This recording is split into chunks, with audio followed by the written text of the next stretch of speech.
Hopefully 2024 has been treating you well. This is Adrian from Adrian's Avenue, where I talk about things that will help you make better decisions for a better life.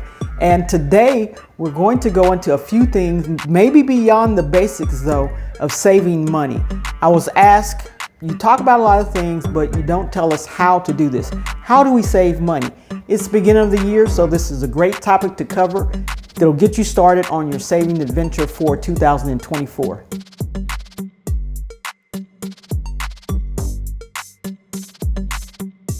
Now, before we get started, I'd like for you to go in the comments and put in what your biggest savings challenge is for this year, and then we'll jump right into it.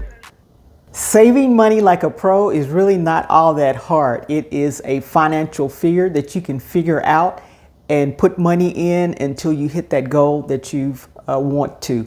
And the first thing you want to do is to get the goal. You need to either have a goal or a reason for saving money. When I say goal, if you want to save $5,000 this year, that would be your financial goal.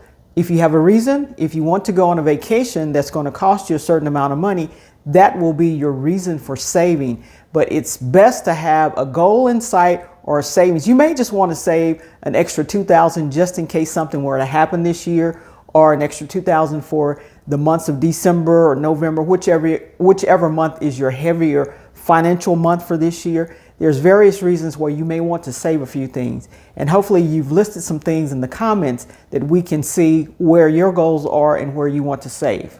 Now, the second part of savings, once you get that figure or that reason why you want to save down, is to map out a plan.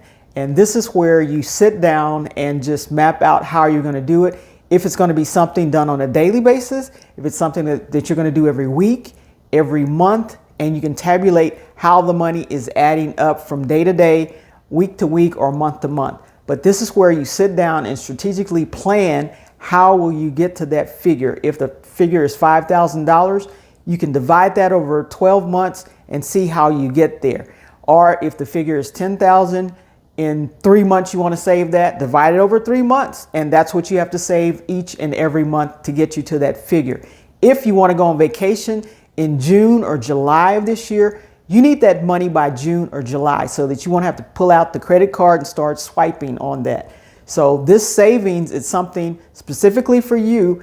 Everyone is individual when it comes to what they want to save and when they want to save it by. But you get your goal, and then you get your plan and your time frame, and you're good to go. Okay, now's the time to get your pen and paper and stay attentive for the next few minutes. I'm going to give you some strategies, game changers that will change how you save for this year. The first one we're going to talk about is the no spend challenge.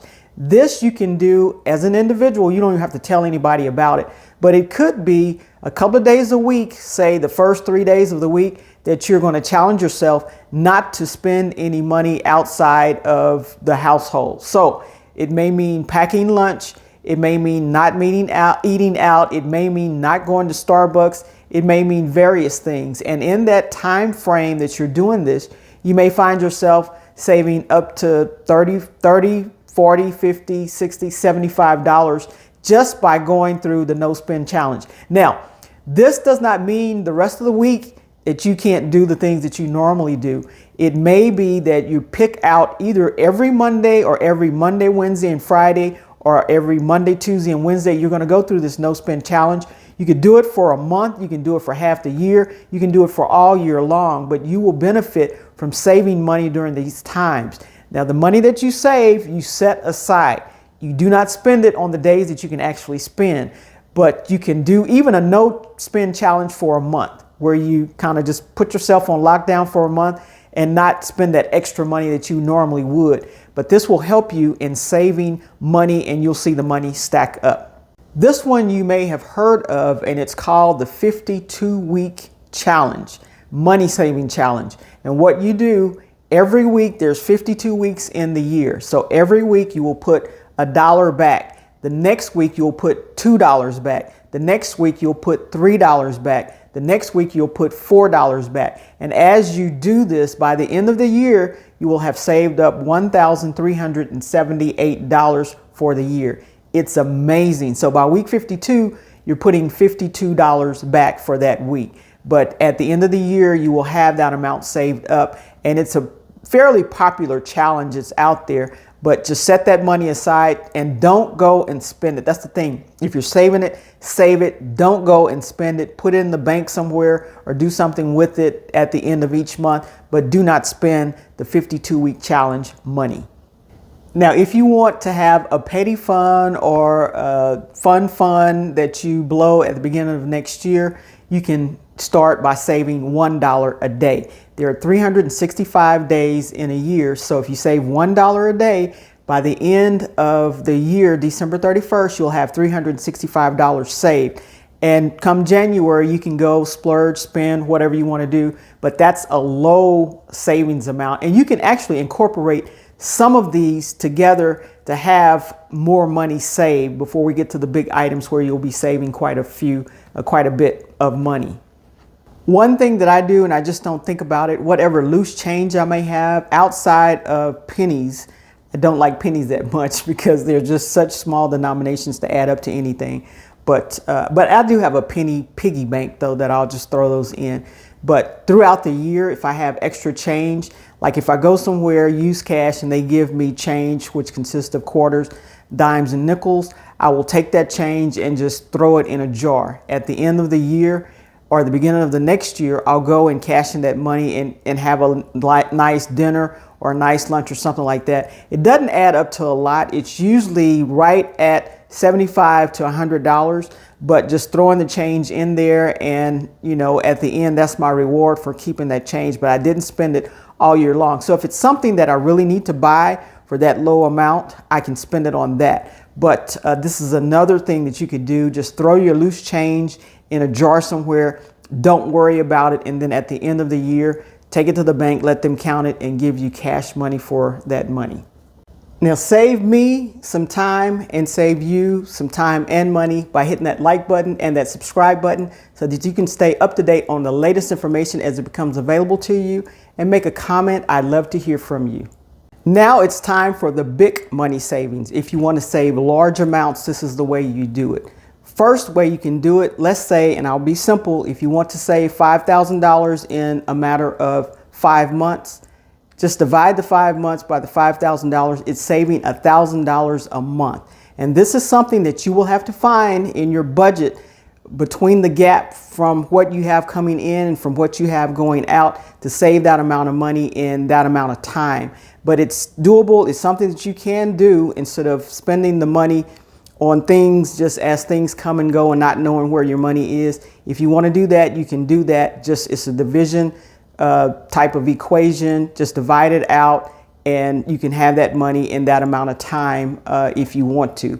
Another thing that you want to do to save a larger amount of money is to go ahead and invest in your high yield savings accounts.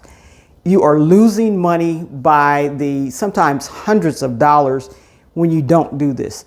If you put an amount in there, say $10,000, $20,000, $40,000, $50,000, you may at the end of the year actually gain up into the thousands of dollars in these high yield savings accounts. If you would have put, like let's say $100,000 in, and this is a large amount, but let's say for just simplicity's sake of the equation, if you put $100,000 in and you have an account yielding at 5.25 or something like that, by the end of the year, you will probably have made at least $5,000 on that, if not more, because it'll start compounding and make more money on that. But that's an easy way, if you have that money to put in there, that you can do that. So, and as the year went by in 2023, they kept raising interest rates. Now for 2024, with the interest rates coming down, we don't know what the high yielding savings accounts are going to do. But whatever they do, they're going to beat what you can get at the Bank of America's and Wells Fargo's, because they're not offering you a lot when you put money in these accounts. But what I'm saying is whatever money you put in there, you're losing money when you don't move it from just a normal savings account to a high yield savings account. Another thing you can do also is CDs are high right now. And CDs range anywhere from 3 months to about 5 years. And the longer the term, of course, the more you can make. But you can get a 3-month CD in the 5s right now. This will protect you because if the interest rates do start to fall and the high yield savings accounts interest start to come down, once you lock into your CD, they have to pay you that 5% or 5.15% throughout that term. So this is something that you may want to check in, especially if we don't know what's going to happen to interest rates in 2024. So this is something you want to check into just to make sure you're saving money there. But you can save money. You will be saving and gaining money in these accounts from what you initially put in there. So this is a great way of saving a lot more money than you normally would have just by the other methods we thought about, just throwing cash, and the challenges that you may have yourself on.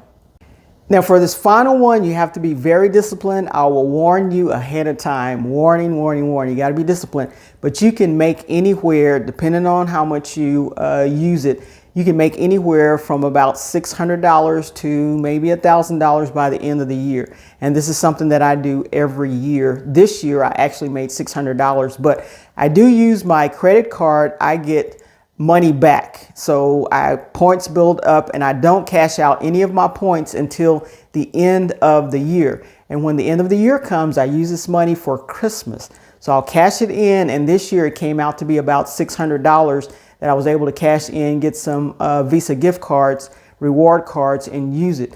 But when I say you can use it on your credit card, what I'm doing, and this is something that if you can't do it, don't do it like this. So warning, if you don't know how to use a credit card with paying them interest, don't do this. But what I'll do is I will use my credit card all year long, not pay interest by paying it off every month. There's only certain people that can actually do this on a consistent basis, and you can be one of them. It's very simple. Once you get it paid off, just don't charge enough where you have to pay interest. Make sure you can pay it off every month of the year without fail. And so this is what I do all year long.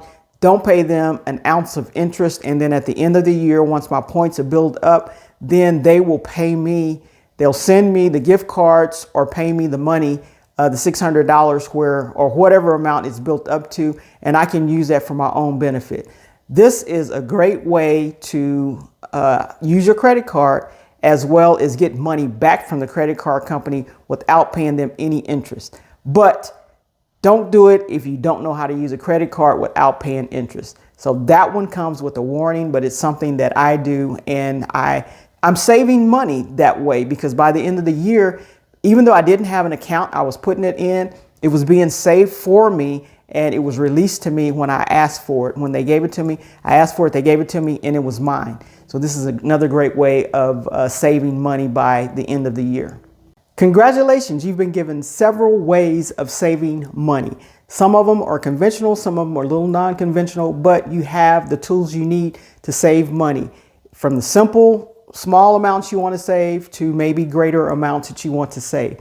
But go out there, get started on your saving goals, and have a goal in mind or have a reason in mind to begin with. Set out your plan, your time frame, and you can do it. Save money, the money that you want to accomplish your goals, to accomplish your dreams. Save the money this year. You can do it.